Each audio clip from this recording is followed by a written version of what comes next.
அனைவருக்கும் வணக்கம். தமிழர் மரபு கலையகத்திலிருந்து நான் வெங்கடேசன். கலைப்பயிர்வு கர்லாக்கட்டை நாள் 16. கடந்த வகுப்பில் பார்த்தீங்கன்னா நம்ம இடைநிலை சுற்றுகளில் ஆரம்பிச்சிட்டோம். அதில் முதல் சுற்றான தலை சுற்று பார்த்துருந்தோம். இன்றைக்கி அதே இடைநிலை சுற்றுகளில் இரண்டாவது சுற்றான உடல் சுற்று நம்ம இன்னைக்கு பார்க்கலாம். எல்லாமே எளிமை தான். பெயர்கள்லேயே அந்த சுற்றுக்கான காரணம் இருக்கும். எல்லா பெயர்களும் நம்ம காரண பேரை தான் வச்சுருக்கோம்.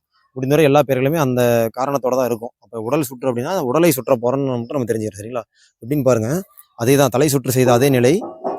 தலை சுற்று செஞ்ச மாதிரி கர்லாடி திருப்புறான். இதில் என்ன பண்ணுறோன்னா உங்கள் கையை தலைக்கு மேலே கொண்டு போகிற அளவுக்கு வச்சா போதும். இது அப்படியே உங்கள் உடம்பை சுற்றுது, உங்கள் தோள்பட்டை சுற்றுது.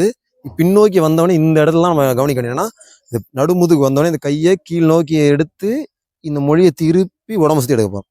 அப்புறம் திரும்பி அப்படி மேலே எடுக்கிறோம், உடலை சுற்றுது, பின்னோக்கி எடுத்து இப்படி எடுத்துகிட்டு வரோம். சரிங்களா? கவனிக்க பாருங்க. உடலை சுற்றுது, பின்னோக்கி வந்து முன்னாடி வருது. நல்லா பின்னாடி இருந்து பாருங்க, கவனிக்க தெரியும் பாருங்க. உடலை சுற்றுது, இங்கே வரும்போது இந்த முழங்கையும் மணிக்கடி திருப்புறோம், திருப்பி கீழே எடுத்துக்கிறோம். சரிங்களா?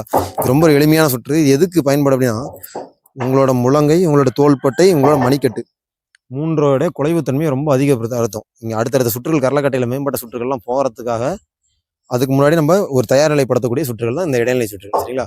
அப்போ இடதுகளை சேரம் பாருங்க. அதே மாதிரி தான் தூக்குறோம் பாருங்க, உடலை சுற்றுது, கை இங்கே வருது. வரும்பொழுது என்ன பண்ணுறோம்னா இந்த மணிக்கட்டை திருகி கீழே எடுக்கிறோம். சரிங்களா? மேல் நோக்கி எடுக்கிறோம், தலை சுற்றுது, இங்கே வரும்பொழுது மணிக்கட்டை திருப்பி கீழ் நோக்கி எடுக்கிறோம். சரிங்களா? நீங்கள் செய்யும்போது இப்படி வரும்.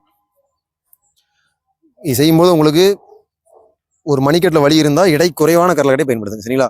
ஏன்னா இது இந்த மணிக்கட்டு பாருங்க திரும்பும் பொழுது உங்களுக்கு இந்த மணிக்கட்டு வலி தெரியுது அப்படின்னா நீங்கள் இடை குறைவான கர்லாக்கட்டை பயன்படுத்துங்க. ஒரு தடவை அவங்க பின்னோக்கி என்னென்னு செஞ்சு காட்டுறாங்க, உங்களுக்கு புரியும்.